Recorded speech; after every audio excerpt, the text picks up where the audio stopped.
athletes are tired of having it easy time on Easy Street. The Avs get a much-needed upgrade at defensive. The Panthers make a push for another championship.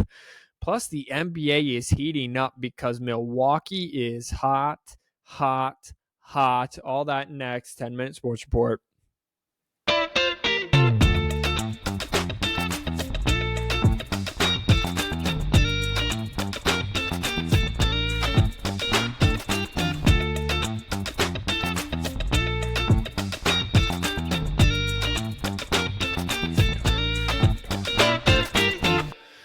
Hello and welcome, everyone. I'm your host, Captain Boring. This is your 10-minute sports report that will probably take more like 20 minutes because I'm about to rant and rave for the better part of that long, however long it takes me.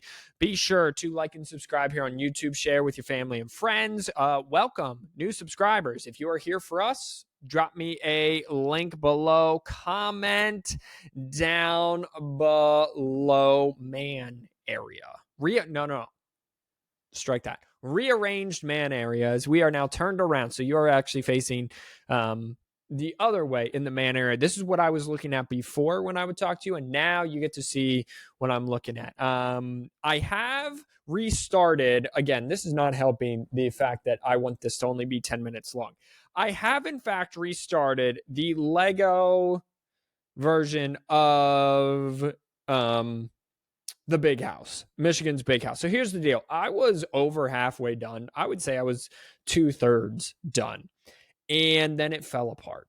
There were pieces rattling around inside. So I figure I'll just take off the chunk, put the pieces back where they belong, and stick everything back on. Well, that didn't work. So that's why you see like these structures, like this is how high it was before. And I am just starting from ground zero. So wish me luck in that, please, ladies and gentlemen. But let's just get started with some kids who think it's time to be adults and want to make adults decisions, which, well, you'll see in a minute. Alrighty, Dartmouth men's basketball team voted 13-2 Thursday to join its local service employee union, marking the first time any group of college athletes has taken a public action as employees of their school and potentially setting a precedent that could significantly alter the business of college sports. So hard stop right there. Precedents that could significantly alter college sports, 100% true. Got that right. 100%. Last month, the regional director of the National Labor Relations Board ruled that Dartmouth players were employees of their school. Tuesday's vote was the players' first official action as employees and the next step towards bargaining with the school. The players say they hope other Ivy League teams will follow suit to create a conference-wide collective bargaining union. The university, of course, filed an appeal as the regional director's decision on Tuesday afternoon. The school could potentially continue fighting the idea that athletes are employees up through the Supreme Court, a process that could take years to complete, because what isn't the law and government without years and years of meaningless work? In a statement Tuesday, the university strongly disagrees with players being classified as employees. For Ivy League students who are varsity athletes, academics are of primary importance, and athletic pursuit is a part of the educational experience, as the statement said. Classifying these students as employees simply because they play basketball is as unprecedented as it is inaccurate. Hard stop. He's got a point. Okay, two sides to every story. Two things can be true. Both things can be true. I'm not sure that these young gentlemen have thought this through. Coming from a place of a man who's worked his entire life since he turned 16 and started having a job at a mini golf go-kart place in local Pennsylvania called Hershey, at 16 making minimum wage, to now being in leadership at my current position, albeit whether or not I like it that's still debatable, is Enjoy being a student. I understand being a student is hard and it comes with challenges because you have no say over practice times and you don't get to study enough or you don't get to practice enough or and you have exams and all that. Here's the deal. It becomes a lot harder on you if you are an employee. Your rights and you can collective bargain agree all the time. I have never met someone in a union who is still happy in their work environment. A union typically, and I will only speak as a healthcare worker with one of the local hospitals where the nurses are unioned. A union really is only uh um what's the word? Profitable for you. That's the wrong word, but that's the only word I can think of. It only works for you if you're there for a long time, because the longer you stay, the higher you move up in like the union with like your experience, and not in the union itself, but the more time you spend with the company, the stronger your bond is within the union. These kids are here for 4 years. You don't want to be athletes because guess what? Okay, you're athletes.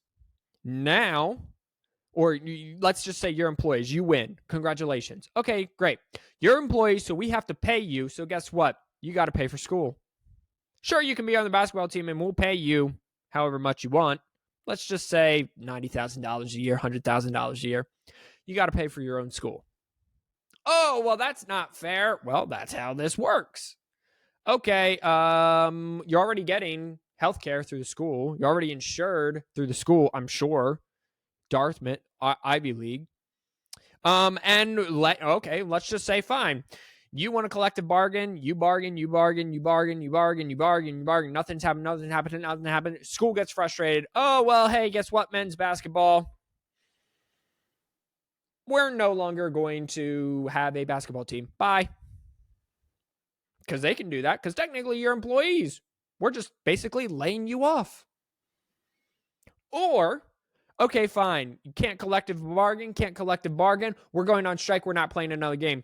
Fine, that's fine. Hey, let's go find let's revoke their scholarship. Go find 5 other players and go find 15 other men who want to play. Give them scholarships. Now you're out of scholarships. I really don't think, and again, I'm already at 7 minutes, so I apologize for wasting your time about a topic no one cares about, or very little of you care about. They just have not thought this through. And I implore all college athletes to think this through. Everyone thought NIL, slam dunk. You can make money off of your name, image, and likeness. In principle, 100% correct. You sign some autographs, $20 an autograph, $1,500 for 100 pieces of memorabilia. Go watch a Johnny football documentary on Netflix. He talks about how it kind of works. Great, wonderful. Yes, in principle, but some of these kids are getting screwed over because they don't understand how to run a business. They're either getting screwed over in taxes, they're getting screwed over by deals that they think they signed but aren't there. Go ask Rashada, the quarterback who was going to Florida and then found out the $12 million or $7 million, whatever it was that he was promised, ain't there at Florida. So he's got to F off to Arizona State, and now he's in a far worse situation at Arizona State than he would have been at Florida, because it's a lower level program, et cetera, et cetera. Arizona State. First of all, it's another L for the NCLL. Okay, I'll lay off the NCLL for a little bit, but they are college athletes. If you make them employees, then you make them pay for their education. And if they don't want, and I mean, yes, I understand they're going to unionize and it'll have to be collectively bargained. If I were these schools, and I'm on the side that the education has to mean something. It has to mean something in college. If I'm these schools, I'm saying, fine, then you don't get a full ride scholarship. Or I'll give you a scholarship to play basketball, but it no longer covers food. It no longer covers dorm. It no longer covers this and this and this. And I would just wake them up to the realities of the real world. You at 18 years old, or 18, 19, 20, 22, years old, want to make adult decisions because you think you're being treated unfairly, whatever, then you're going to make adult decisions. And these are Ivy League kids who I doubt come from the lower economics side of things. I'm just going to get, maybe some of them are. And maybe those are the two who, but it's going to get immensely harder because being in college is not being an adult.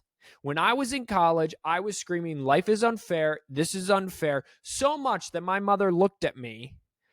Remember to this day, she was washing dishes, something at the sink, and I'm standing on the other side. So she's looking straight at me and I am just hooting and hollering about how life's not fair. And she had it up to here. And she looks at me and I still remember, she literally just does that laugh that I did and does that laugh and shakes her head. And it was one of these things where I'm about to tell this kid something that is just going to blow his mind and is also going to suck for me to tell him because he is my firstborn son. He is, I love him dearly, et cetera, et cetera. And she laughs, shakes her head and goes, Micaiah, life's not fair. Learn it now. And then goes back to her dishes. And we had a conversation after that. That's what it was. And that was my first sign. So for all of and it bothers me that it wasn't unanimous because two of these kids have probably thought it through a little more. I'm just going to guess. I'm going to guess that these two that voted against it, of the 15, the two that voted against it, they're actually a little more adult than the 13. I'm just going to throw that out there right now. And I would like to get their thoughts on it. So if they see this, if you happen to see this, you two Dartmouth players who voted against, reach out. We'd love to have you on a podcast. I'll have you on a special podcast, special 10-minute sports report, whatever it is. And let's chat about it because I would like to get why you didn't vote for it. Heck, I'll have any of the 13 on that want to talk about it too and why you did vote for it. Because if it has to do with you're being overworked or whatever, life ain't fair. Get used to it. Get used to being overworked, underpaid, because that's life, ladies and gentlemen. Unless you own a billion-dollar business or you are just the man, the myth, the legend, you're overworked, underpaid all the time. And you want paid for your time, you're going to pay for it somewhere else. In taxes, in something else. So just really, indubitably, be careful what you ask for. All right, enough of that. So the NHL trade deadline is coming up. It is coming up Friday at 3 p.m. Teams have until that time to fine-tune their rosters. Well, the Colorado Avalanche have been up and down. So much so that they have kind of fallen a little bit, not out of the playoff picture, but they're struggling. They're third in the Western Conference Central, and they need a boost. Well, they got one ahead of the trade line rush. They acquired Casey Mittelstadt,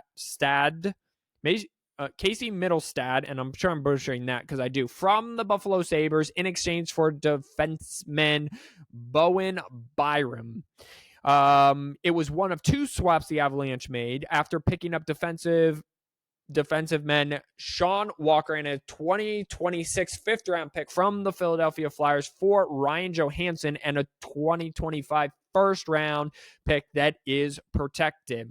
Mittelstadt, 25, was the 8th overall pick in the 2017 draft and has evolved into a dynamic two-way skater. This is all from ESPN. I know nothing of this Mittelstadt kid, so much so I'm probably saying his name wrong. He put up a dazzling performance last year, collecting 15 goals, 59 points in 82 games, and he's carried that into success this season. In 62 games, he already has 47 points and 14 goals. So it gets the Avs another point scorer in 62 games. He's been an integral piece of the Sabres power play as well as power play as well, and clocked the highest average 5-on-5 ice time per game among Buffalo forwards. This is the final season of Mittelstadt's 3 years, $7.5 million contract, and he'll be a restricted free agent this summer with arbitration rights. So that's something to take into account. They gave up a first-round pick. They're probably going to try to re-sign him. Meanwhile, the rich just keep getting richer in Florida. The Florida Panthers, the East leading Florida Panthers, pick up Vladimir Tarasenko from the Senators for 2 draft picks. Already a Stanley Cup favorite. Again, the Florida Panthers strengthened their chances by trading for the winger Vladimir Tarasenko. The Senators receive a conditional 2024 fourth-round pick that would become a 2026 third round if the Panthers win the Stanley Cup. They also will receive a 2025 third-round pick and are retaining 50% of Tarasenko's $5 million salary. Getting Tarasenko provides the Panthers with a legitimate top 6 winger whose playoff experience could help the club win the first title in the playoff history. This season, he has scored 17 goals and 41 points in 57 games in what proved to be his only season with the Senators. His playoff experience lends itself in a form of a winger who has 44 goals, 64 points in 97 postseason games, which includes the 11 goals he scored to help the St. Louis Blues win the Stanley Cup in 2019. Speaking of these, let's take a look. So on Monday, 2 of the top teams in the East, the Boston Bruins went to Toronto and won 4-1. The Panthers, one of the Stanley Cup favorites, went to the Rangers in New York and got it done 4-2. Philadelphia hosted the Blues and lost in a shootout 2-1. Vegas went to the Columbia Blue Jackets and got dismantled 6-3, and there's more to come on Vegas, and they have had a great fall from grace. Chicago traveled to the Mile High City of Colorado, took on the Avs, and should not have made the trip at all. Losers 5-0. Seattle beat Calgary 2-4. On Tuesday, Florida went up the coast to New Jersey and continued to dominate 5-3. The Oilers visited Boston and got a hard-fought OT win 2-1. So Edmonton stays hot. Vancouver went to the Kings and got an OT winner 2-1. The Stars went to the Sharks and won a shootout in overtime 7-6. Tonight, Buffalo travels to Toronto. Detroit travels to Colorado. Both of those games are on TNT. And Ottawa, the Senators, lowly Ottawa, travels to lowly Anaheim as well to round off the night. If we look at the standings for the NHL, so the Panthers lead the way. 90.6 game win streak, 9-1 in their last 10. Bruins, 87 points, 4-1-5. They lost their last time out. Maple Leafs, 78 points, 8-2-0 in their last 10 games. In the Metropolitan, the Rangers, 84 points. Hurricanes, 78. Flyers 72. Rangers are 7-2-1, but on a 2-game losing streak. Western Conference, Dallas Stars lead the way there with 85 points on a 3-game winning streak, 4-3-3. The Winnipeg Jets lost their last time out, but 6-3 overall. Colorado Avalanche, they have 83 points, Colorado Avalanche, 81 points, 6-3-3, won their last time out. The Predators are 8 points back. In the Pacific, the Canucks, 87 points, 4-5-1, 2-game winning streak. The Edmonton Oilers are hot again. 5-game winning streak, 7-2-1, 78 points. The Los Angeles Kings have caught the Vegas Golden Knights for third in the Pacific, 73 points, 6-3-1, and the Knights are 2-7-1 and lost their last 3. Meanwhile, the Kraken are hot. 2-game winning streak, 7-2-1, 67 points. So the Knights went from one of the best teams in the NHL to now almost out of playoff contention. They are first in the Western wildcard with 73. But guess what? The Predators also have 73. The Blues have 67. The Kraken have 67. The Flame has 65. And they're all hot. The only team that isn't hot is the Vegas Golden Knights and the Blues at 4-5-1. Kraken have a winning record, 7-2-1, and the Predators are 8-1-1. In the East, the wild card Red Wings and Lightnings both have 72 points, both 6-4-0 in their last 10. The Islanders have 68. The Capitals have 65. I got to control my rants a little better. Basketball, let me get you caught up here and then get out of here. In the battle of 5-game winning streaks between the LA Clippers and the Milwaukee Bucks, Giannis did not go. Achilles was hurt. Did not go, heard it in pregame warmups. Guess what? They got Dame time. Dame Lillard, one of my favorite basketball players, if not my favorite basketball player, is relevant still. 41 points in a 113-106 win over the Clippers at home without Giannis. Oklahoma City Thunder, coming off taking over the number 1 seed in the West, got waxed and waned by the Lakers. D'Angelo Russell scored 26 points, and they go on to win the Lakers 116-104. On Tuesday, Boston, hot Boston went to Cleveland, who's also hot, second in the East, and guess what? Cleveland gets her done, 105-104. Dean Wade led the way with 23 points. Jason Tatum had 26 in a loss. Philadelphia, skidding Philadelphia, trying to stay afloat and tread water. Philadelphia 76ers went to Brooklyn and did not tread water or get her done. 112-107 are the Nets winners there. The Pacers visited the Mavericks in Dallas and got a 137-120 win. Dallas is sliding. Phoenix went to Denver and got a big overtime win behind 35 points from Kevin Durant. 117-107 in overtime. Tonight, Wednesday, Memphis goes to Philadelphia. The Clippers go to Houston. Milwaukee goes to Golden State. Sacramento goes to Los Angeles. And Oklahoma City goes to Portland. The standings, and then I promise we are out of here. The Boston Celtics still lead the Milwaukee Bucks by 7.5 games, so no problem there. They're 9-1 in their last 10. However, the Milwaukee Bucks are hot. They've won 6 straight, 8-2-1. They have not lost since the All-Star game.